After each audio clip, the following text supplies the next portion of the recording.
If you want to delete all chats on ChatGPT, this quick guide will walk you through the exact steps in just a minute. This is perfect if you want to clean up your chat history, remove old conversations, or start fresh with a more organized sidebar. Before we begin, if this video helps you out, make sure to hit the like button and subscribe for more simple ChatGPT tutorials just like this. Alright, let's get into it.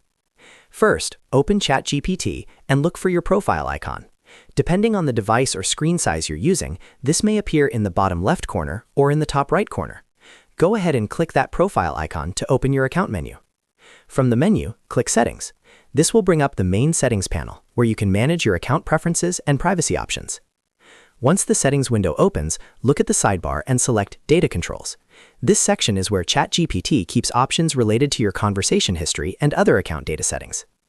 Now scroll through the Data Controls area until you find Delete All Chats. When you see it, click the Delete All button.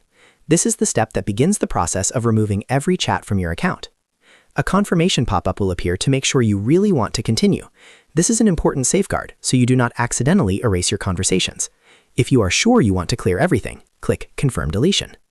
After that, ChatGPT will remove all of your chats and your sidebar should be cleared out. Depending on how many conversations you have, it may take a moment for everything to disappear completely. And that's it. You've now successfully deleted all chats on ChatGPT. It's a simple process, but it can make a big difference if you want a fresh start or just want to keep your workspace clean. If this tutorial helped, please give it a like, subscribe to the channel, and turn on notifications so you do not miss the next helpful ChatGPT guide. Thanks for watching, and I'll see you in the next one.